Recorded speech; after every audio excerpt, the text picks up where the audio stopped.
नमस्कार, खबर बयार के यूट्यूब चैनल में आपका स्वागत है। टिंकू देवांगन के साथ मैं युवराज सिंह आज़ाद। इस वक्त हम आए हुए हैं जस्सी फिलिप जी के पास बातचीत करने के लिए। जस्सी फिलिप का नाम अनजाना नहीं है। अगर हम सेवाभावी कार्यों में हम कहें तो सबसे नंबर 1 पर अगर नाम दर्ज है तो जस्सी फिलिप का नाम दर्ज है। ऐसा इसलिए हम कह रहे हैं, ये दावा हमारा इसलिए है क्योंकि ख़ुद फिजिकली चैलेंज रहते हुए, खुद एक दिव्यांग होते हुए इन्होंने जो है रिहैब फाउंडेशन की स्थापना की और बुज़ुर्गों का ख्याल रख रही हैं। पिछले 8 सालों से रिहैब फाउंडेशन संचालित हो रहा है और वहाँ बुज़ुर्गों की सेवा की जाती है। कोरोना काल आया बीच में, कोरोना काल में भी अपनी जान की परवाह किए बिना इनका पूरा परिवार जो है उन बुज़ुर्गों की सेवा में लगा रहा। तो बातचीत करते हैं क्या कुछ गतिविधियां हैं रिहैब फाउंडेशन की, क्योंकि बहुत ही संक्रमण के दौर से अगर हम कहें तो रिहैब फाउंडेशन गुज़र रहा है, ऐसी जानकारी हमें लगी तो हम यहाँ बातचीत करने के लिए आए हैं खुद जस्सी फिलिप जी से। सबसे पहले आपसे ये जानना चाहेंगे कि किस तरह की गतिविधियां आपके माध्यम से संचालित हो रही हैं।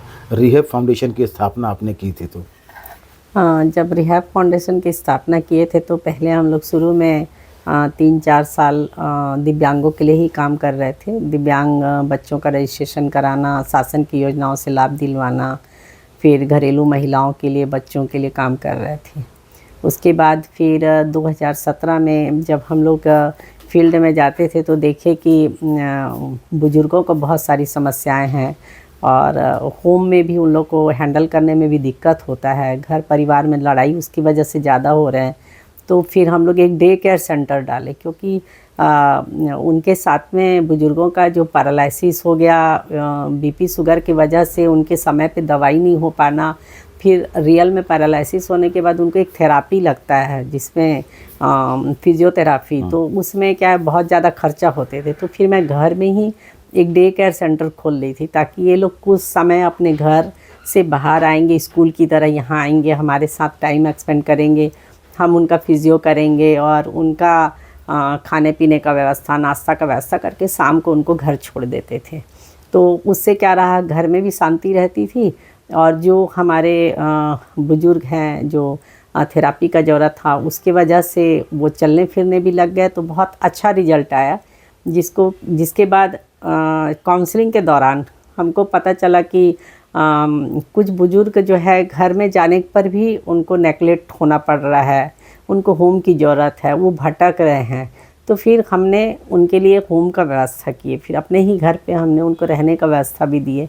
वैसे शुरुआत होते होते पता ही नहीं चला कि बुज़ुर्गों के ऊपर हम लोग इतने सारे काम करने लग गए। उनके दर्द को समझ के समय के अनुसार में हमने काम किया। 2020 में डे केयर सेंटर बंद कर दिए क्योंकि संपर्क नहीं हो पा रहा था, लाना मुश्किल था कोरोना काल में। तो उनको हम घर जा के उनको सेवा देते थे और प्लस हम उनको अनाज की व्यवस्था सब भी हम करें। हमको भी हेल्पेज इंडिया वाले अनाज वितरण के लिए बोले तो हम उनके साथ भी हेल्प करें, बुजुर्गों के घर घर अनाज पहुँचे करके। यहाँ थोड़ा सा मैं आपको रोकना चाहूँगा।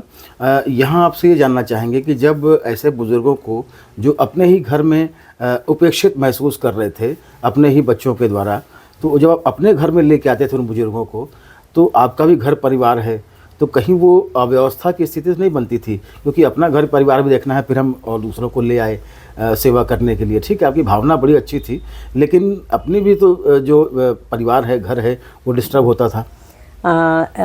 मेरा एक बहुत गुड लक ये रहा कि मेरे साथ मेरे परिवार के सभी लोग ही काम करते थे। मेरे हस्बैंड तो मतलब सुबह सो के उठते हैं तब से लेकर जब तक वो सोते नहीं हैं तब तक वो फील्ड पे ही कहीं ना कहीं कुछ ना कुछ काम करते हुए दिखेंगे। तो काम करने में नहीं, ऐसे परिवार में हमको दिक्कत कभी नहीं हुआ, क्योंकि जो खाना हम अपने लिए बनाते थे ना, वही खाना में हम डे केयर सेंटर में भी देते थे। हमारे ही किचन से सब चीज़ शुरू हुआ था, तो इसीलिए कभी दिक्कत ही नहीं हुआ। बच्चे भी उन्हीं के साथ बैठ के खा ले रहे हैं और हमारे जो स्टाफ के रूप में हमारे बच्चे, हमारे 2-3 स्टाफ, फिजियोथेरापिस्ट, डॉक्टर, वो लोग सब अपना तो घर से खाते थे, लेकिन स्टाफ लोग हमारे साथ एक परिवार की तरह रह के खाते थे। आपने हेल्पेज इंडिया की बात की थी, तो अब अपनी उस बात को पूरी करें। हेल्पेज इंडिया से हम लोग को अनाज वगैरह दिए। मतलब उस कोरोना काल बहुत कष्टप्रद था, रियल बोलो तो। मतलब वो समय याद करने से ना बहुत दुख लगता है। 27 लोग हमारे यहाँ कोरोना से पीड़ित हुए और उस दौरान हम लोग जो हमारे हस्बैंड हैं उनको हॉस्पिटल जाना, उनको लेके जाना, कई लोग ऐसे थे कि कॉल करते थे सिलेंडर नहीं है, फिर उनके लिए व्यवस्था करनी, यही दौड़ धूप बहुत करना पड़ता था। और जहाँ खोजबीन जगह पे है तो ये खुद अनाज वगैरह देने जाते थे, ये और हमारा एक विजय यादव करके था, वो दोनों मिलके जाके अनाज वितरण करते थे। उस दौरान हम लोग दोनों कोरोना से पीड़ित हुए थे। और मैं तो खैर हॉस्पिटल कहीं एडमिट नहीं हो सकती थी क्योंकि मेरे अपने प्रॉब्लम्स बहुत है कि हमें कौन देखेगा वहाँ पे, क्योंकि मुझे तो हेल्प की ज़रूरत पड़ती है। तो मैं अकेले कमरे में ही रह के वो अपना खुद बर्तन धोना, खुद कपड़े साफ़ करना, खुद व्हीलचेयर चलाना, बाथरूम टॉयलेट जाना, घर की कमरे की सफाई रखना खुद से करी। और मेरे वजह से घर में कभी किसी को कोरोना नहीं फैला। और इस दौरान कोरोना काल में ही मेरे हस्बैंड भी बहुत सीरियस हो गए, आईसीयू में एडमिट थे। और वो तो टुटेजा सर जो हैं हमारे बहुत अच्छे सर हैं, डॉक्टर टुटेजा जी के इलाज से मेरे हस्बैंड को जो है जीवन मिल पाया। आईसीयू से वेंटिलेटर से जाके वो वापस आए हैं। और ये हम लोग के सेवा का एक फल है। हम सोचते हैं कि भगवान हमको कहीं ना कहीं से यहाँ से प्रतिफल दिया हुआ है। रिहैब फाउंडेशन जो है अब स्थानांतरित हुआ है, जगह बदली गई है, तो किस तरह के चैलेंजेस अभी आ रहे हैं बुज़ुर्गों की देखरेख में, उनकी सेवा में, तीमारदारी में, खाने पीने को लेकर, दवाओं को लेकर? क्योंकि अक्सर हम देखते हैं कि जब वृद्धजन दिवस होते हैं या ख़ास कोई एक दिन होता है तब संस्थाओं की भरमार आ जाती है आपके यहाँ। शायद उस समय अगर एक रोटी की भूख है 10 रोटी खिलाने लोग आ जाते हैं, लेकिन बाकी समय लोग कोई सुध नहीं लेते हैं। तो अभी क्या स्थिति है, किन परिस्थितियों में आप रिहैब फाउंडेशन का संचालन कर रही हैं, कितने बुजुर्ग अभी हैं? जी, वैसे मेरे सारंगढ़ में करीब 20 बुजुर्ग हैं और यहाँ का भी लगभग 20 से 40 बुजुर्ग तो हैं ही, साथ में स्टाफ वगैरह भी हैं। तो चूँकि मैं अभी स्टाफ लोग को सैलरी नहीं दे पा रही हूँ और हम लोग एक छोटे से जगह से शुरू किए थे, मेरे घर से मैं बताई ना, घर में ही हम लोग रखते थे। करीब 10 बेड 20 बेड हम लोग का था, अरेंज कर दी थी मैं। और जब देखे ना हमारे पूरे कमरे में फुल हो गया था, हमारे सोने के लिए भी जगह नहीं था, मेरे सोफ़ा सब बिक गए थे और मैं सब चीज़ मतलब मेरा घर खाली हो गया था लगभग। उसके बाद ना इन लोग को चलाना पड़ता है ना, प्रैक्टिस और वॉक के लिए जगह चाहिए था। तो विजय अग्रवाल भैया जो है हम लोग को 5,000 का बोले हम मदद करेंगे करके पर मंथ। फिर हमने किराए का मकान लिया, चलो 5 वो दे रहे हैं तो 6 हम मिला के ले लेंगे करके 12,000 में हम एक घर लिए। फिर इनको वहाँ शिफ्ट करके वहाँ रहे, लोगों की संख्या बढ़ने लग गई। और उसके बाद जिंदल वाले एंट्री किए थे, तो जिंदल वाले कुछ राशन वाशन ला के देने लग गए थे। तो फिर लगा कि चलो यहाँ से बीमार वाले लोग को अलग रखना ज़रूरी था, क्योंकि जो चलते फिरते हैं ना वो लोग जो बीमार लोगों को ना एक्सेप्ट नहीं कर पाते हैं। वो इसलिए कि वो लोग का लैट्रिन होता है, बाथरूम हो जाता है, तो वो लोग घिना की नज़र से वो आपस में भी उनका रहता था। तो उस कारण ना हमको उनको अलग करना पड़ा। फिर हम उनको संस्था से दूसरा एक संस्था में बीमार लोगों को अलग रखे और वहाँ से फिर 2 संस्था का हो गया, तो भार भी ज़्यादा पड़ा। और इस बीच कलेक्टर साहब आए तो वो देखे हमारा काम का अप्रिशिएट भी किए और वो एक निराशित मत से हमको पैसा दिए। तो हम जो पिछला जितना भी स्टाफ लोग का देना लेना, सैलरी वगैरह, दुनियादारी जितना भी हमको देते बना, हम सबको दिए निपटाए। और वहाँ से हमको थोड़ा स्ट्रेंथ मिला, तो फिर हम उससे बड़ा घर फिर लेके फटामुड़ा में आ गए, क्योंकि हम गांव में थे। तो गांव में ना डोनर लोग को जाना और पहुँचने में भी बहुत दिक्कत होती थी, इसीलिए शहर में आके फिर हम लोग अपना बीमार लोगों को हम यहाँ रखे।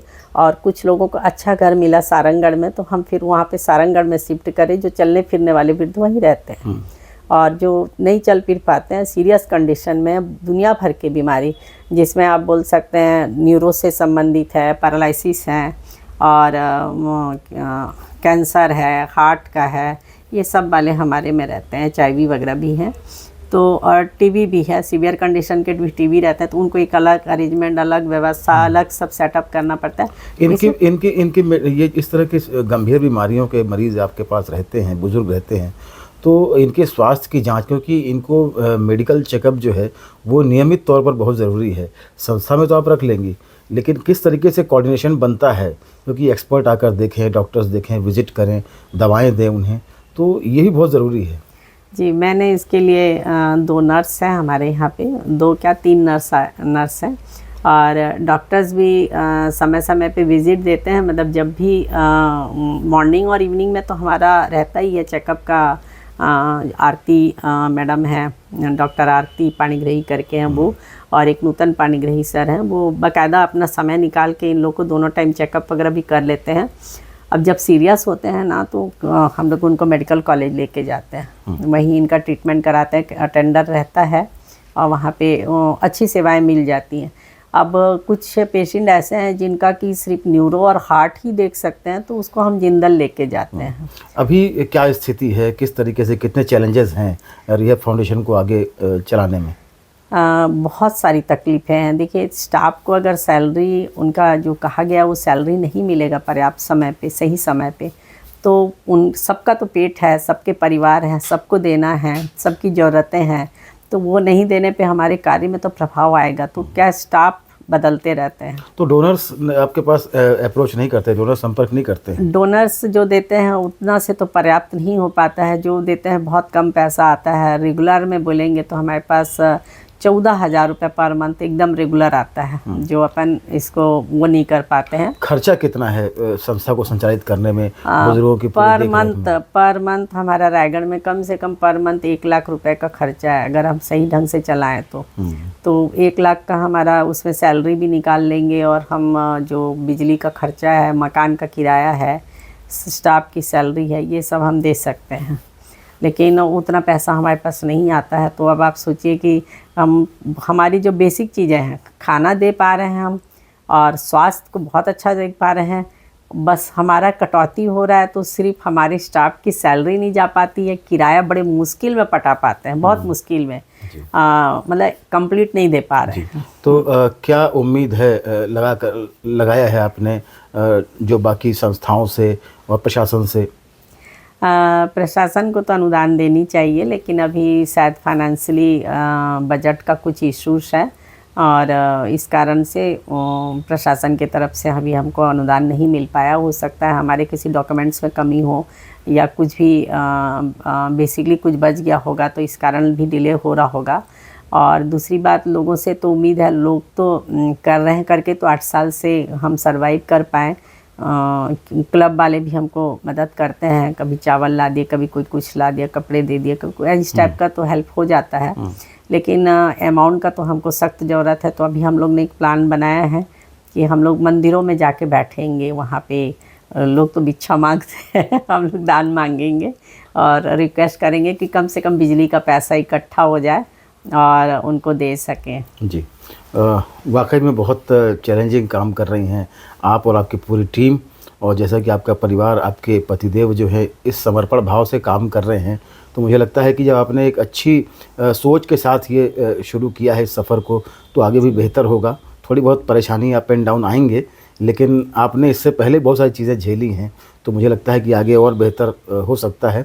बहरहाल ये थी जस्सी फिलिप जो बता रही थी कि किस तरीके से उस एक संस्था को संचालित करने में, एक ऐसी संस्था को जहां बुज़ुर्ग हैं, घर से उपेक्षित ऐसे बुज़ुर्ग हैं जिन्हें बेहतर स्वास्थ्य की ज़रूरत है, जिन्हें संवेदना की ज़रूरत है, जिन्हें सहारे की ज़रूरत है, ऐसे बुज़ुर्गों की सेवा कर रही है जस्सी फिलिप। लेकिन सबसे बड़ा सवाल आता है कि आखिर ये संस्था कैसे सर्वाइव करेगी। 1 लाख रुपये महीने का खर्च, जिसमें तकरीबन 15,000 रुपये महीने आते हैं, बाकी की राशि कहाँ से जुटाई जाएगी। एक बड़ी गंभीर बात आपने कही है कि मंदिरों के बाहर बैठकर लोग भिक्षा मांगते हैं, हम लोगों से मदद मांगेंगे, कम से कम बिजली का खर्चा तो निकल जाएगा, बिजली बिल का। तो इस तरह से सोच है। तो मुझे लगता है कि हम किसी एक विशेष दिन का इंतज़ार ना करें। अगर हम कुछ करना चाहते हैं ऐसे ज़रूरतमंदों के लिए, तो हम वक्त निकालें और उन्हें अगर हम सक्षम हैं तो मदद करें, आर्थिक तौर पर मदद करें, हम अपने भावनात्मक रूप से उनके साथ जुड़ें। मुझे लगता है कि हम बुज़ुर्गों की बेहतर मदद कर सकते हैं। ऐसी संस्थाओं को हम, ऐसे लोगों को भी हम सहयोग कर सकते हैं और इनके कार्य को, इनके समर्पण भरे कार्य को थोड़ा सरल कर सकते हैं। बहरहाल इस वीडियो में बस इतना ही। खबर बयार के यूट्यूब चैनल को अधिक से अधिक सब्सक्राइब करें, हमारे कंटेंट लाइक करें, शेयर करें और हमें मदद करें। नमस्कार।